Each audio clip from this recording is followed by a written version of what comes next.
Hello! Ngayon po ay parang malungkot po ako kasi po habang nadidelete po ako ng mga messages ko na dito kasi baka ma-full na siya. Alala ko yung pinsan ko na nagkasakit noong 2021. So ito ay memories lang po. Ito mga messages ko dito, basahin ko pa sa inyo. Sabi ko, ti Jennifer, si Aileen to. Painumin mo si Tata Royce ng juicer na apple kada umaga. Apple cider nga, the mother.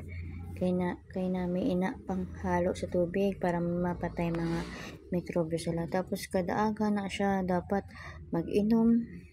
Isa ka baso nga tubig.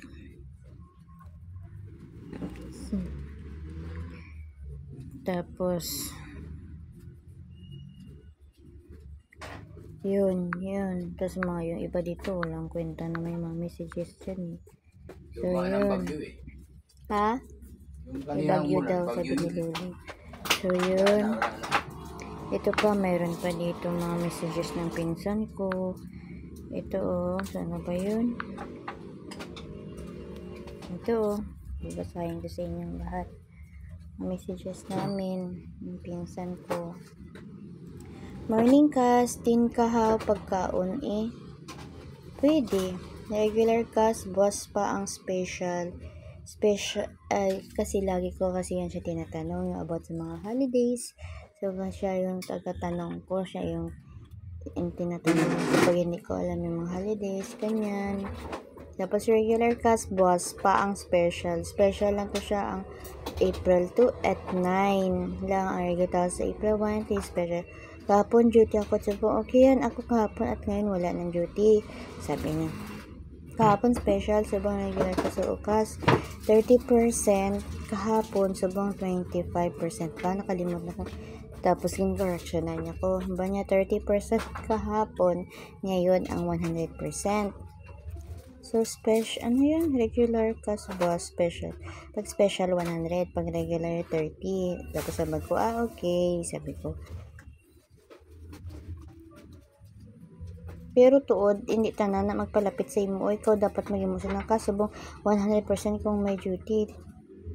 30% lang custom ibis kagapon ang regular liste. Makulit no, tagal mag-observe kasi sa isip ko talaga eh.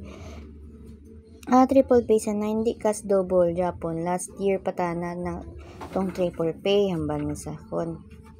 Yes po. Tapos diba yung April 10 nag-chat kami, tapos April 7 nag-chat kami po. Duty ka, hambal niya. Ano to? Hambal ko, ano to? Pahulam kwarta, bayan na. Damo pa ko utang, hambal ko na. Kahit okay lang sana, sa Sabado ko sana balik, hambal niya. The supervisor na sila kasi gumigil pamangkot ko sa'yo about yung sa OIC. Masama mo na hambal niya. Amo ba, hambal ko na. Hala, no, yata kuntuot kas pa isusman ng OIC kas. Tapos hambal niya, hindi man gid sila na tawag na head guard, sila ga-arrange man staffing sa post sa mga guard. OIC mo na officer in charge. Haha, pa nakaschedule sila sa pwede na nila tanggal yun ng mga guard nga gatulog-tulog sa post nila.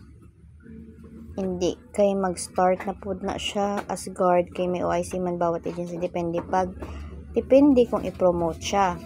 Budlay tanan na kasi masabit kasi na ano ko na ulo? Kasi may pinag-usapan kami. Basta, na lang to. Keep it secret. Samba niya, hindi na ikit ka. Stop it. Makasira na pa. Parang gano'n yung inan. Tapos,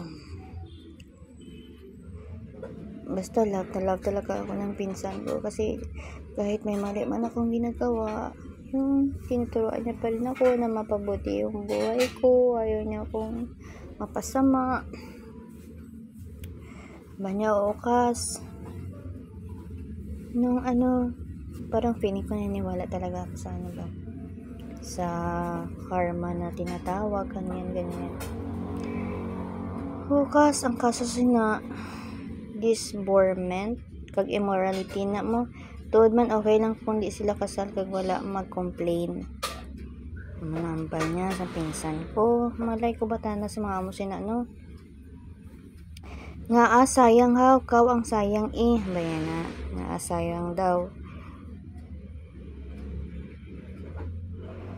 Kaw man gagawa ng forever mo, bayan sa akon. Kaw man gagawa ng forever mo, bayan. Sabi niya, morning morning din kas, sabi na.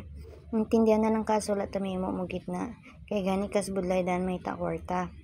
5K. Amo ko 5K, kape kas. Kas morning po. May pera pwede padala mo na ng ako sa mo kas. Morning kas, okay kas. Kas padala mo na. Sa akon kasi balik mo diri.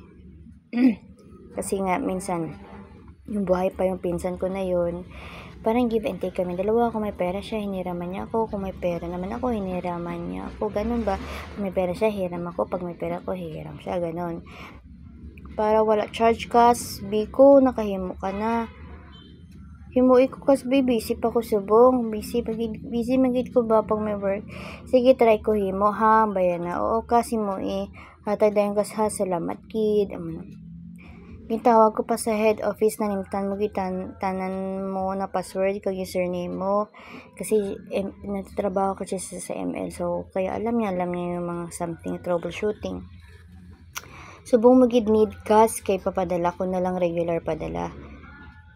So pag may mga something padala na yan, ML talaga ako, ML Wheeler, kasi siya sa ML siya nag-work yung pinsan ko na yun.